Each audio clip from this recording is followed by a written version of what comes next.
The mobs of Don't Starve Hamlet are unique. Each one of them provide a unique vibe to this inland tropical world. But which mobs are vital to a Hamlet playthrough, and which ones should be avoided? In today's video, we are going to figure that out. This tier list is going to be structured just like my Reign of Giants and Shipwrecked mob tier lists. If you are a newcomer to the channel or just haven't watched those videos, then I will go over what they are now. Vital is equal to S tier. Mobs here are practically vital to any playthrough you make. Useful is, well, useful. Can be good, can be bad is pretty self-explanatory. Annoying is for mobs that hinder you, but do not pose a major threat. Awful, however, is for mobs that pose a severe threat or are just so annoying that they should be removed from the game. And finally, the this is in the game ? Tier is for mobs that you probably just learned are in the game today. Also, this list excludes shadow creatures, passive followers, bosses, and trader pigs. This is because I want to give each of them a different tier list, as they wouldn't fit well in these categorizations. With all that said, let's jump right in. So first off, we've got dung beetles.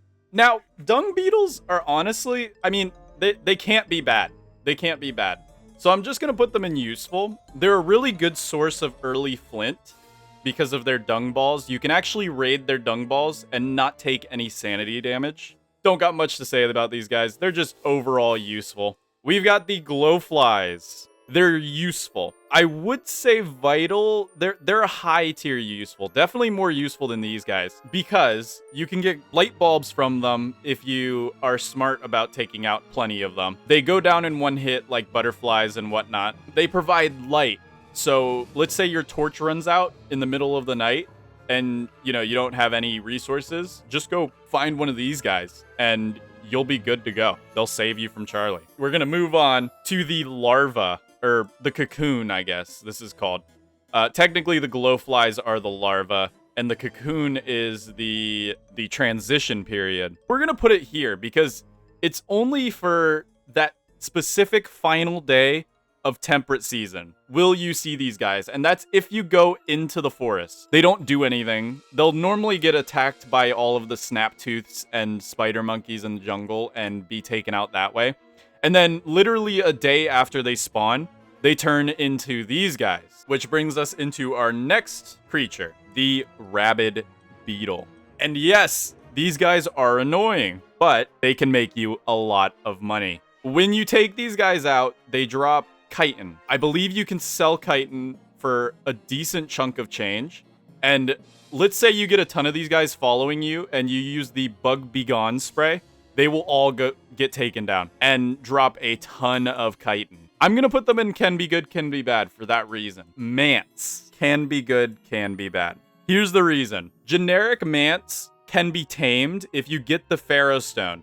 It's generally not worth it because you need to get the Pharaoh Stone and wear the mant costume to tame these guys. But you can tame them and that makes them able to be good. The Mant Warrior, annoying because they don't deserve to go into awful. I've never been truly threatened by these guys. You only will experience these guys inside of the Mant Nest, and that's when you're going after the queen. I think they're only annoying. Mant Warriors Apocalypse Edition, however, these guys can be pretty awful. I think they're a low tier awful. The only reason they're so high now is because there's only one thing in awful tier. Every Mant becomes one of these in the Apocalypse, and they get the same stats as these guys, and it's pretty busted. They will mess you up, but they're also on the surface now, which makes them significantly more of a threat. We've got the giant grub. Now, originally, I wanted to put it in this is in the game ? Although I think they're guaranteed to spawn every time you go into the Mant Nest. Like, they're guaranteed to be in the first room.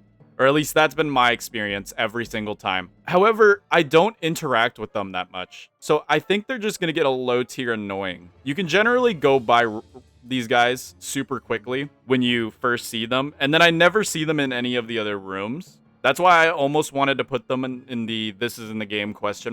However, you are guaranteed to see these guys at some point. So I'm just going to leave them in low tier annoying. Awful. Awful. I don't even think I need to explain myself too much. These guys are also the bane of anybody who plays as WX. We've got Weevils. These guys are like mid-tier annoying. All right, fine. Low tier can be good, can be bad, okay? Hopefully everybody can agree with this. Next on the list. Now, this one might come as a shocker to you guys. These guys are exceptionally rare. Why? They only spawn from normal flowers. Yes, you'll see these guys if you're walking around the suburbs or the cultivated biome because there are pig areas with flowers. But in the regular world of Hamlet, there's a good chance you're not going to see any butterflies. Exotic flowers do not spawn these guys. Snaptooth level 1. High tier useful. These guys are somewhat easy to fight. They're the lowest level. So they have the least damage. They have the least resistances. They have all that going for them. They can move. They are mobile. But you still get a good amount of hits before you have to kite them. I think they're pretty easy to take out, and they're a good source of nectar. They're a good source of all of the things these guys drop. Snaptooth level 2, I think they only get more annoying. I think this would be like mid-tier annoying, Snaptooth level 2. You can still handle Snaptooth level 2, but I don't think their drops increase versus level 1. Level 3 goes in high tier. Actually, we'll put level 3 in mid-tier annoying, or mid-tier awful. And then finally in the Snaptooth family, and this will come to a surprise for you if you're not like a seasoned Hamlet player, or if you don't know about the stalking stick. These guys are vital. Yes, they hit like a truck, but they're stationary. If you're playing as somebody like Wheeler who has a ranged weapon, you can take these guys out easily. However, if you're not playing as Wheeler, you can also still take these guys out easily. They are a one-hit kiting pattern. You just have to remember that. You can only hit them once, and then you have to back off, and then come back to hit them again. If you take these guys out, you get lots of nectar, you get lots of goodies, you get leafy meat, and you get the Snaptooth stalk, which can be dried on a drying rack to make a stalking stick, which is the only version of a walking cane available in Hamlet, unless you want to pay the 500 oinks to unlock the blueprint, but who's doing that? Mandrakes. Now, these are the cool version of mandrakes. These guys are actually, like, cool. They're not like the regular little baby mandrakes that are gross and just icky. These guys are cool. Vital. Here's why. Living log. Baby mandrakes. I'm gonna put them in low tier. This is in the game ? I've done it for every DLC now. However, I'm gonna put them in very low tier because technically they're easier to find. You'll always find little mandrakes where the big mandrakes are. However, you still need to pick them at dusk or at night for them to even pop out. So the fact that you'll barely ever see this guy unless you purposely pick these guys at dusk or at night, they gotta go here. Low, very low tier though, because you can still see these guys pretty easily if you want to. You just have to go do the right thing at the right time. It's about the same as the glowfly cocoons. Birch nutters and birch nut trees. I know I said that backwards, but I think this is gonna be obvious. I think this is gonna be obvious for a lot of people. The chance of you seeing a birch nutter and a birch nut tree guy in Hamlet is astronomically low because birch nut trees only spawn in specific spots. Most of the time, you can't even cut them down because you're considered a criminal if you cut these things down. You also need to get lucky, or rather unlucky, on the spawn chance for these guys to appear. Hanging vines. Mid-high tier annoying. Or mid-high tier awful. My bad.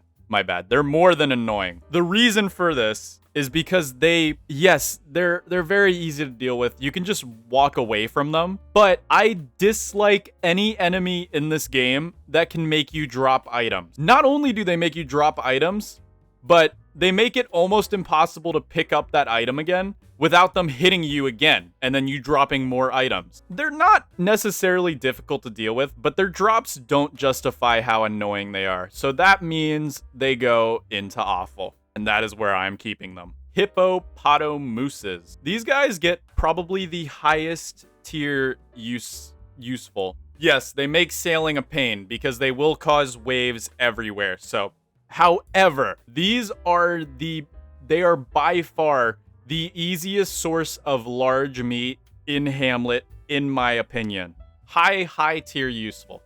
Not vital, because you can go without dealing with these guys, but if you are like me and love hambats, then you will... These guys are vital. My bad. Jeez, I was bad speech there for a second. Platypines, I think that's what they're called. I banish you guys from liking these guys. These guys are like low, mid-tier awful. Realistically.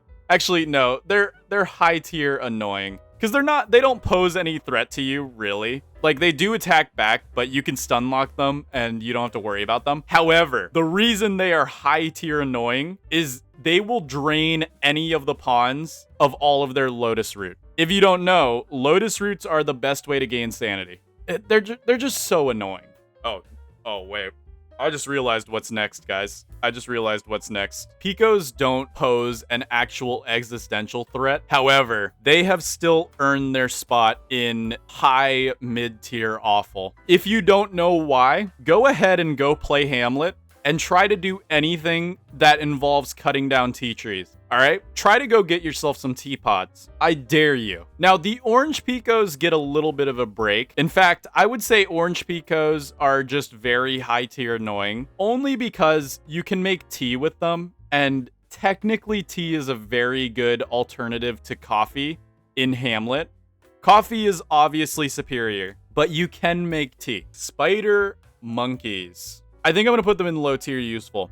If you're playing as any other character besides Wilson, these guys are the hands down best way to get beard hair in any of the DLCs, in my opinion. They drop like 4 beard hair or something nuts like that. They drop a ton of beard hair. So you can make meat effigies with these guys. They are also a source of silk, monster meat, spider glands, all the goodies that you would get from spiders. However, they are more annoying to fight. And if you didn't know, these guys don't reproduce like spiders. They actually reproduce like beefalo. They reproduce through mitosis. So you have to leave one of them alive, and there will be 2 of them eventually. But the cocoon trees are not their spawn point.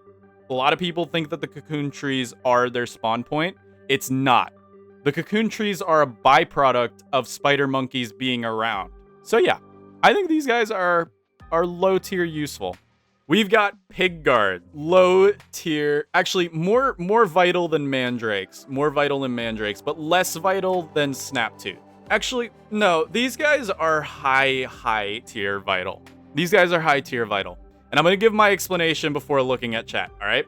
So, the reason I think they're high tier vital is because bat attacks are basically nullified by these guys. In fact, most of my bat attacks are actually targeted towards these guys. I spend more time dealing with the bats in the city than I do dealing with them myself. They're great at defending you. They're great at doing a lot of things. They are annoying in a sense because they will attack you for doing illegal things, but attacking them is actually good as well because they will drop their halberd. Now, I'm sure you guys all know where this next guy is going. Low, mid-tier, annoying. They can be devastating, don't get me wrong, and they're mostly annoying. However, they don't pose an existential threat. I've never seen somebody lose a save file to the bandit pigs. I don't think they hit you more than once. They'll hit you once and then steal your gold and then run away. The map that they drop is a treasure chest from like Shipwrecked, but it has a lot of goodies. In fact, you can get a full tin armor set with a halberd from one of these guys' maps, which is really good. Really good. In fact, you know what? I've convinced myself he's low tier, can be good, can be bad. Now we've got kind of a funny one. This is Wilba the NPC.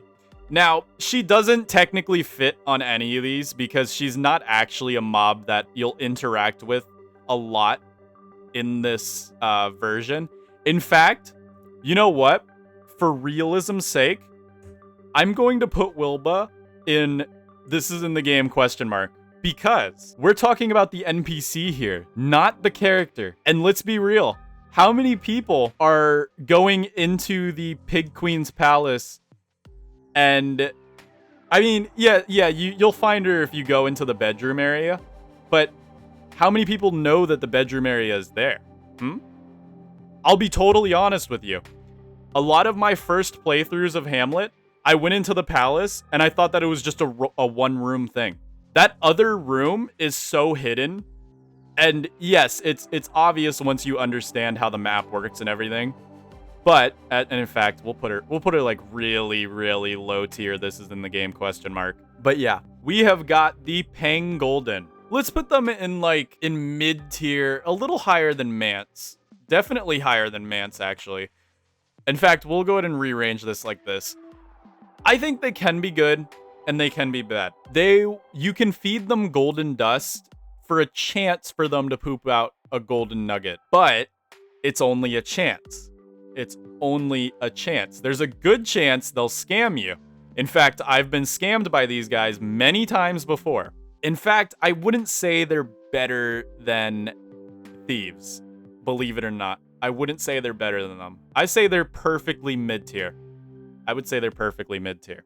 Mole worms. Now, how many people are learning mole worms are in Hamlet for the first time right now? I'm gonna put them way up here. Not as rare as poison birchnut trees, but they're pretty rare. Now, mole worms do not naturally spawn in Hamlet.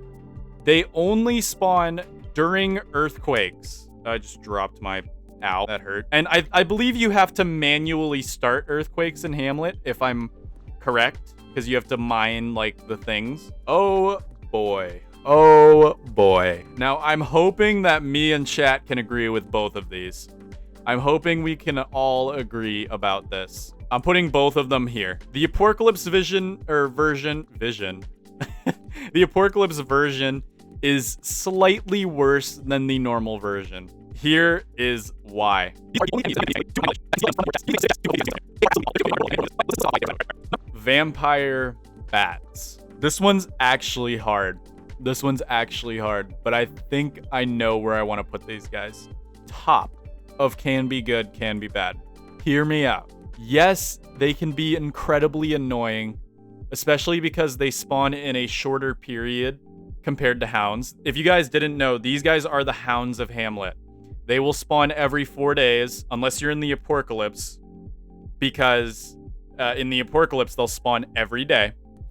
However, the reason that these guys can be good and can be bad is they are by far the easiest source of pig skin in the game. By far. Because they will drop pig skin ?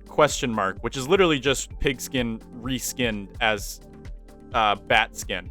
But it works functionally the same as pig skin. Mosquitoes. These guys are in the game. They spawn everywhere on the lily ponds, so you will see them. However, they don't pose that much of a threat. I'm gonna say they're like perfectly mid-tier, can be good, can be bad. And in fact, no. You know what? I'm gonna put them in useful, like mid-low tier useful. We've got the Kingfisher. I think the Kingfisher is pretty useful, though only minorly useful. Probably like low tier useful. Because the Kingfisher will provide you with fish. It drops fish on the ground when it lands. And if you shoo it away fast enough, you can get the fish. It's pretty easy food, actually. Parrots are less useful. I believe they drop... I don't actually know what feather color they drop. In previous updates, they dropped red feathers, which aren't that useful. However, I think they just got updated. Let me make sure real quick, actually. I'm going to put them up here. They're actually pretty useful, as well as pigeons. Both of these guys are useful as they both drop azure feathers. The Kingfisher, on the other hand, does he also drop azure feathers? He does. Okay, all three of these guys drop azure feathers. All three of them go here. That makes them pretty good because you can make the Hocus Purgitator with all of these guys. And then the crows, I'm honestly gonna put in like low tier, can be good, can be bad. You don't really need jet black feathers for anything. in Hamlet, they're just pretty much a free morsel to me. Peacocks. I think these guys are actually, believe it or not, very low tier vital. Probably less vital than mandrakes. Hear me out. You need peacock plumes for the gas mask, which is one of the things that you need to make. Like, you absolutely need to make the gas mask in order to stop the apocalypse. So that alone makes them vital tier. Thunderbirds. Now, Thunderbirds are the first thing. These are the first creatures that actually make a massive difference depending on the character that you're playing. If you're playing as WX, there's no question about it. These guys are the most vital thing in your playthrough. They are a free overcharge. However, I'm not going to put character bias in any of these. So I'm going to put these guys in like maybe high tier useful. BFB. That abbreviation can mean whatever you want it to mean. It can mean big fat bird. It can mean big friendly bird. It can mean big, bird. Now, I don't think BFB is crazy annoying. BFB is not that annoying. More annoying than grubs, for sure. I barely interact with these guys. BFB is only useful for the first time you go to BFB's island, the Pinnacle Island. After that, it's all annoying. It's all annoying. Now, you can make the nightmarish bird whistle to despawn BFB permanently, which you kind of want to do, which makes this mob not great. I mean, the whole goal is to stop this mob from coming for you. If you have outdoor structures that aren't in the pig city or aren't in the rainforest, BFB will destroy them. BFB also does 1,000 damage with their feet, their little feet. Now, there is a niche case scenario. You can farm trees with BFB. However, I would just suggest doing this on your own time. So, like, using the bird whistle to call in BFB to, like, come farm the logs for you. And realistically, do you need that many logs? I mean, look, cool, whatever. That's why BFB gets low tier annoying, because there is some use to BFB. But yeah. In fact, no, we'll put BFB in low tier, can be good, can be bad. Because BFB is mostly annoying, but has a good side. There we go. Final tier, BFB can be good, can be bad. Tall birds. Now, this definitely is going to go on the top tier of this is in the game ? Tall birds only spawn from set pieces on BFB's island. And it's only tall forts. Very, very rare. That, by extension, also makes teen birds and small birds even rarer. Technically, teen birds are more rare because who raises these? Vipers. And honestly, I'm very neutral about these guys. I'm gonna put them in low tier annoying, because they can be annoying when you're spelunking in the ruins. But overall, they're not that bad. They can give you snake skin, which can give you a rain snakeskin hat. They're not bad. Poisonous dart frogs. This may be controversial. But normally you're not going to see these guys unless you're around a lake or you're in the apocalypse. If you're in the apocalypse, you will see a ton of these guys because of the Ancient Herald. However, these guys will feed you during the apocalypse. You can't eat their legs or you'll get poisoned. And you can't put their legs in a crock pot, but you can feed it to a pet bird to get eggs, which is so powerful. I would say they're like super, super high mid-tier, can be good, can be bad. Time for the Iron Hulks. Let's see. So each and every one of these pieces are great because they're renewable iron. So what I'm going to be ranking them based off on is their attacks and how easy it is to get iron from them. All right, so the lasers are the easiest ones to avoid, and you can use the lasers to your advantage. Let's say you're running away from nightmare creatures. The lasers will actually take out the nightmare creatures. These guys are okay. They're also pretty easy. I always thought the head had a melee attack. I must have been wrong. I don't really farm the head for iron, so that's where that comes from. But yeah. So the melee guys are still vital, but less vital than the ranged guys, who have a very nice effect of giving you easier iron. And they can help you deal with a lot of the enemies. We've got Clockworks. Just put them a tier below. We'll leave them there. This is good. This is good. Both of them are vital because purple gems are great and gears are great. Both of them give you gears. I'd say that's good. Ancient Spirit. These guys are, honestly, they're like slightly more annoying than grubs, in my opinion. In fact, grubs go here. I think the Ancient Spirits are mildly annoying. They're not too hard to deal with. Although, actually, you know what?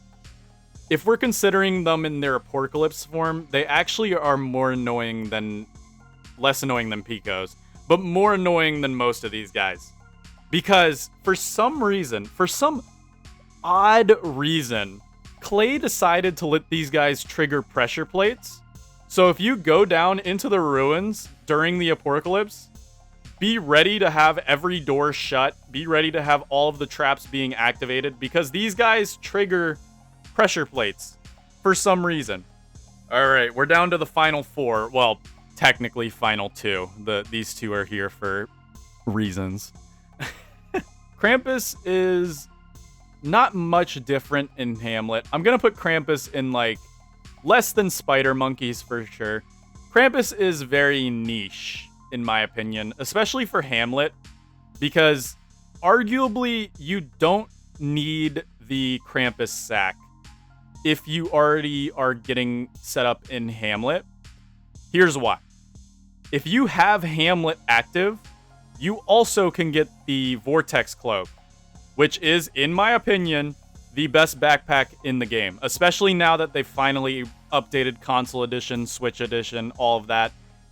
The Vortex Cloak is, in my opinion, the best chest piece in the game, and the best backpack in the game. You're only missing out on 4 slots when it comes to wearing the Vortex Cloak over the Krampus sack. However, you also get the 100% resistance and can refill it fully with tattered shards. Yeah, I think Krampus is a bit lower in Hamlet just because of his sack being overshadowed by tattered shards and their Vortex Cloak, whatever that's called. And then our final, well, technically final mob, the best mob in the game, my favorite mob in the game, the Scorpions.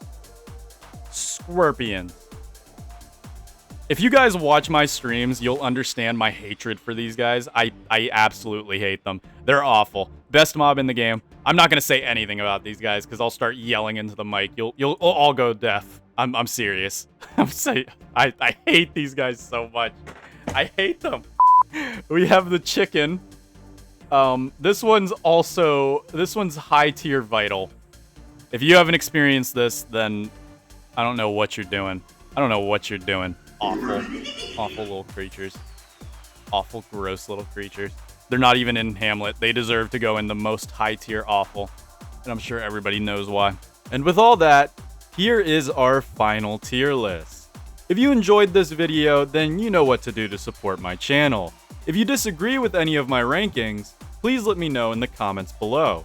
This list is obviously my opinion, and learning others' opinions is really fun, so I do encourage you to share yours in the comments below. Although if I see any of you say Scorpions are alright, I swear I'll... Never mind. This has been Polarlotus, and I'll see you in the next one. Bye-bye.